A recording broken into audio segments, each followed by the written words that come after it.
Dios les bendice, bienvenidos a esta conversación, a este análisis profundo de los materiales que nos han compartido. Hoy vamos a enfocarnos en un pasaje fascinante de Romanos capítulo 15, los versículos 22 al 33.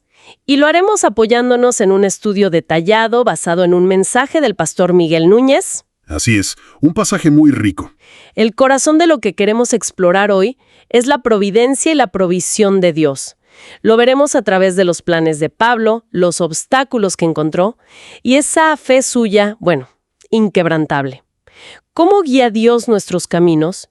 Incluso cuando las cosas, no salen como planeamos, ¿verdad? ¿Cómo nos sostiene Él en medio de las dificultades?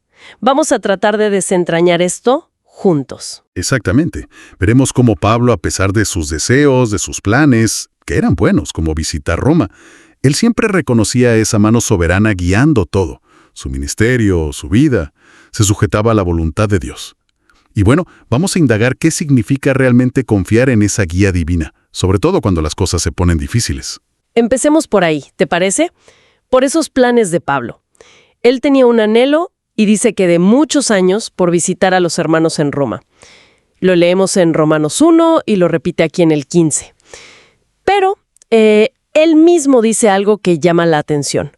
Por esto muchas veces me he visto impedido de ir a ustedes. Uno se pregunta, ¿qué lo impedía? No era falta de ganas, claramente. Claro, no era falta de ganas.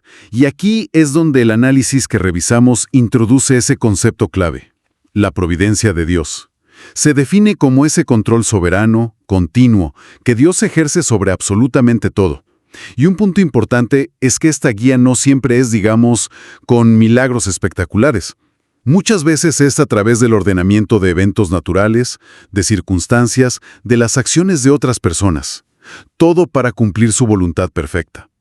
Y ojo, esto sin quitar nuestra responsabilidad personal. O sea, no es que Dios anule nuestras decisiones, sino que Él obra a través de todo eso. Exacto.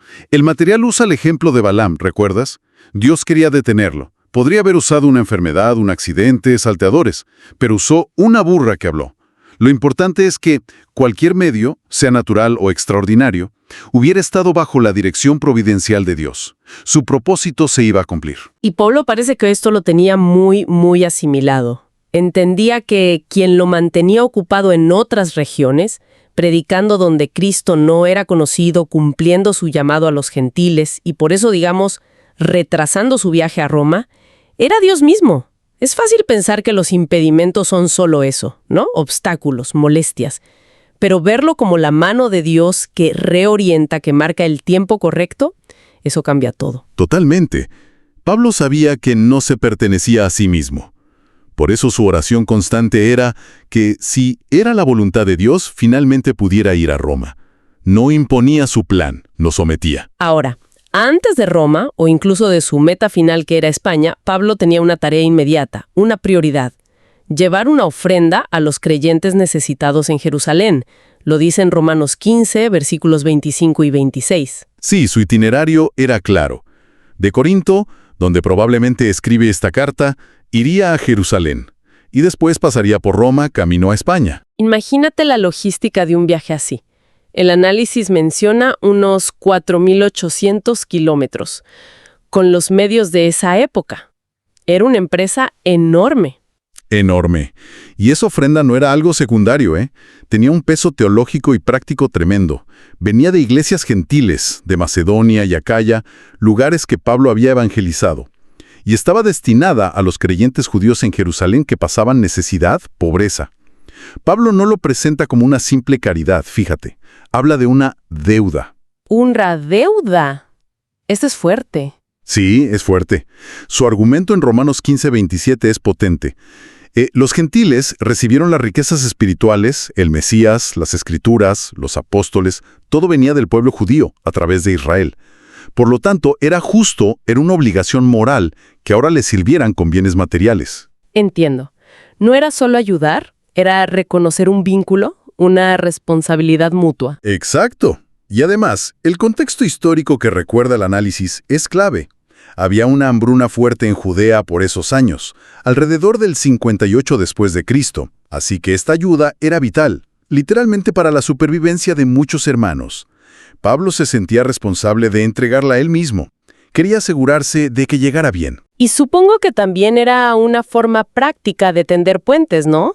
De fortalecer la unidad entre judíos y gentiles en la iglesia, que sabemos que a veces había tensiones. Sin duda alguna.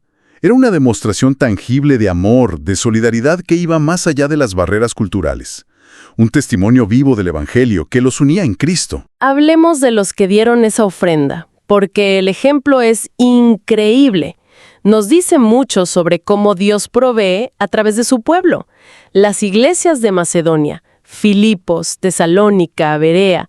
El relato en 2 de Corintios 8 es asombroso. Dice que estaban en gran prueba de aflicción y en profunda pobreza, pero que de ahí abundó la riqueza de su generosidad.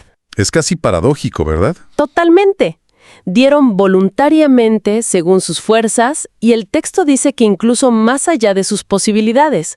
Y lo más impactante, tuvieron que rogarle a Pablo por el privilegio de participar. ¿Cómo se entiende eso? Especialmente cuando ellos mismos estaban pasando necesidad. Parece ir contra toda lógica humana. Bueno, la clave, según el análisis de Pablo que presenta el material, está en 2 de Corintios 8, versículo 5.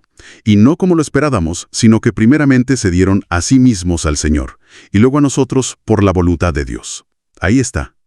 Entiende que nada es realmente suyo. Somos administradores de lo que Dios nos da. Entonces, dar no es perder, es redirigir los recursos de Dios según sus prioridades. Entiendo. Es un cambio de mentalidad total sobre la posesión. Total. Y esto nace de varias cosas en el corazón. Primero, gratitud. Reconocer que todo viene de Dios. Segundo, fe.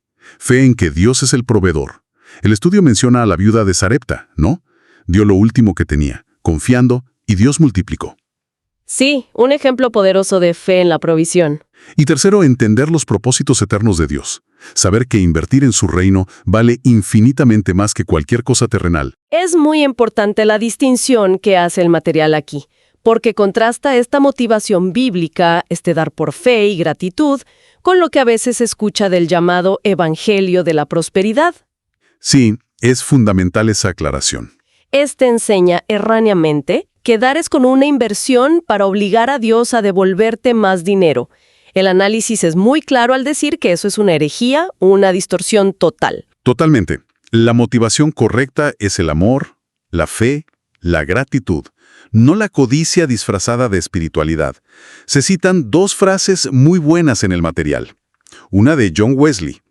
Gana todo lo que puedas, ahorra todo lo que puedas, da todo lo que puedas. El orden importa. Gana, ahorra, da. Entendido. Y la otra de Henry Ward Beecher, que da mucho para pensar. Lo que gasté, lo tuve temporalmente. Lo que guardé, lo perdí eternamente. Lo que di al reino, todavía lo tengo. Lo que di, todavía lo tengo. Eso sí que le da la vuelta a nuestra lógica de acumular. Invierte completamente los valores del mundo, sí. Volvamos a Pablo. Está a punto de viajar a Jerusalén con esta ofrenda tan significativa. Él sabe que el viaje no es fácil, es consciente de los peligros, por eso en Romanos 15, 30, 32 pide oración a los romanos. Y no lo pide de cualquier manera, la intensidad es notable. Usa una palabra griega, sunagonizomai, que significa luchar juntos, esforzarse al máximo. Sí, les ruega que se esfuercen juntamente conmigo en sus oraciones a Dios por mí. El análisis resalta eso. La oración de verdad no es pasiva, requiere esfuerzo. Luchar contra nuestra tendencia natural a querer resolverlo todo nosotros. Y pide cosas muy concretas, ¿no? Eso muestra que él veía los riesgos claramente. Muy concretas. Primero, ser librado de los desobedientes en Judea, o sea, los judíos que rechazaban a Cristo y que eran hostiles a su ministerio, sobre todo entre gentiles. Segundo, que su servicio, la ofrenda, fuera aceptable a los santos en Jerusalén. Interesante, ¿no? Incluso entre los creyentes judíos podía haber recelo o dificultad para recibir ayuda de gentiles. Había que orar hasta por la recepción de la ayuda. Sí. Y tercero, poder llegar finalmente a Roma con gozo, por la voluntad de Dios, siempre esa sumisión presente y encontrar descanso y ánimo entre ellos. Lo que me sigue impactando es que pide estas oraciones sabiendo lo que le viene encima. Poco antes, en Hechos 20, él mismo dice que el Espíritu Santo le ha testificado que le esperan prisiones y tribulaciones en Jerusalén. Exacto. Pide oración sabiendo que vienen cadenas. Eso no es pedir que no pase nada malo, es pedir fuerza para atravesarlo, propósito en medio de eso. Creo que sí. Su confianza no estaba en evitar el sufrimiento, sino en la protección soberana de Dios y en el cumplimiento del plan divino, costara lo que costara. El análisis sugiere que seguro tenía presente el ejemplo máximo de Cristo, ¿no? Su viaje voluntario de la gloria a la cruz. Un camino infinitamente más duro, pero en perfecta obediencia. Entonces, ¿cómo se desarrollaron las cosas? ¿Cómo respondió Dios a esas oraciones? ¿Cómo vemos la providencia en acción? La historia en Hechos es de película casi. Sí, es emocionante. Por un lado, la ofrenda sí fue bien recibida por los líderes en Jerusalén. Hechos 21 lo confirma. Así que una de sus peticiones se cumplió directamente. Bien. Pero, tal como se temía, y se le había advertido, la oposición de los judíos incrédulos estalló. Fuerte. Pablo fue acusado falsamente de profanar el templo, lo arrestaron en medio de un tumulto. Casi lo linchan. ¡Qué momento tan tenso! Tensísimo. Pero justo ahí ves la providencia. Es rescatado por el tribuno romano Claudio Lisias, un pagano que, sin saberlo, se convierte en instrumento de Dios para salvarle la vida a su apóstol. Y este arresto, aunque terrible, paradójicamente, le abre puertas. Pablo termina testificando ante gobernadores romanos como Félix y Festo, y hasta ante el rey Agripa, cumpliendo parte de su llamado original de ser testigo ante reyes y autoridades. Increíble cómo Dios usa hasta las peores circunstancias. Y luego viene el giro clave para llegar a Roma, ¿no? El giro clave. Había un complot para matarlo. Entonces Pablo, haciendo uso de su ciudadanía romana, apela al César. Claro, su derecho como ciudadano. Exacto. Y al hacer eso, legalmente obligó a las autoridades romanas a llevarlo a Roma para ser juzgado por el emperador. Justo el destino que tanto anhelaba. Es asombroso cómo Dios usó el mismo sistema legal imperial que lo arrestó para cumplir su propio plan y el deseo del corazón de Pablo. O sea, Dios orquestó su viaje a Roma, pero como prisionero, protegido por el imperio que lo acusaba. Precisamente. Lo enviaron bajo custodia militar. En una parte del viaje, dice Hechos, con una escolta de 200 soldados para protegerlo.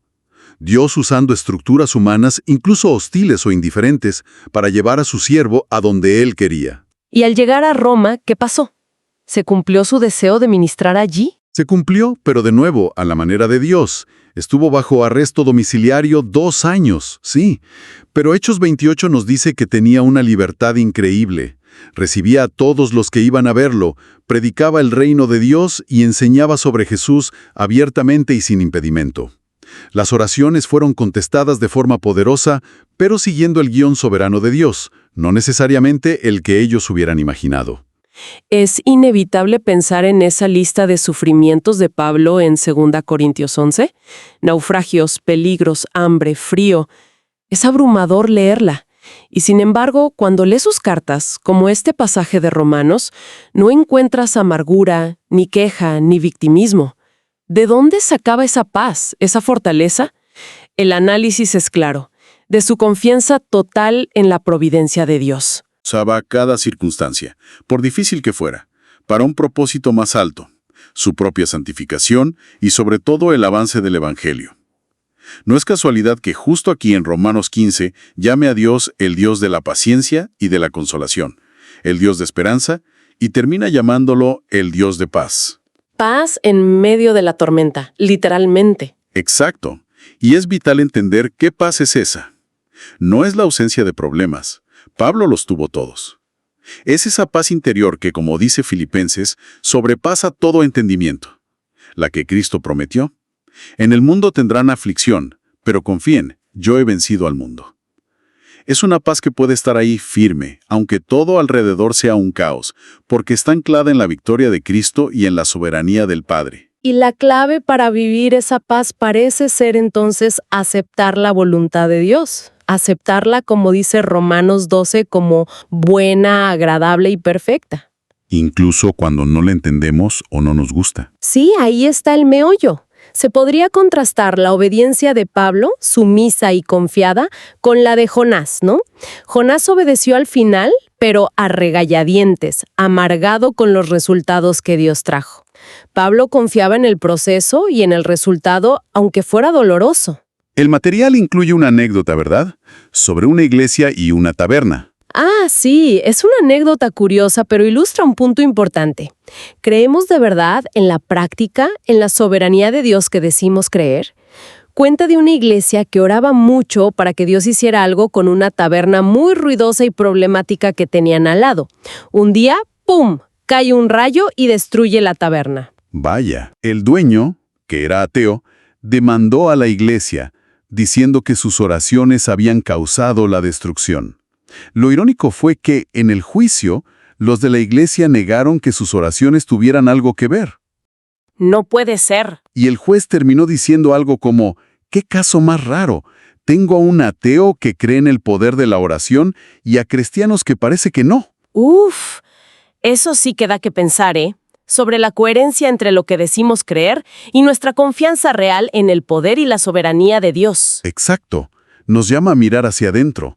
¿Nuestra confianza en la soberanía de Dios es solo teoría o de verdad moldea cómo respondemos a las dificultades? La lección parece clara. Necesitamos aprender a responder a ese primer tirón de la guía de Dios, como un caballo dócil, sin resistirnos, confiando que su plan, aunque a veces nos desconcierte, siempre es para nuestro bien y su gloria. No hay duda, la vida de Pablo, sus palabras, nos dan una lección magistral sobre la providencia activa y la provisión fiel de Dios. Él guía soberanamente, sí, a menudo por caminos que no esperamos, llenos de pruebas, pero siempre con un propósito y siempre dando la gracia necesaria. La verdadera paz, esa que el mundo no da ni entiende, se encuentra al rendir nuestra voluntad a la suya, con confianza. Y eso nos deja una reflexión final, muy personal para cada uno que escucha. ¿Cómo cambiaría nuestra reacción a los problemas de cada día, los planes que se frustran, las puertas que se cierran, las noticias difíciles, si de verdad viéramos en todo eso la mano sabia y soberana de Dios obrando algo bueno, aunque no lo entendamos ahora? Estamos dispuestos a decir de corazón, no solo de labios para afuera, Señor, hágase tu voluntad y no la mía. Un pensamiento fuerte para meditar esta semana. Gracias por acompañarnos en este estudio. Dios les bendiga.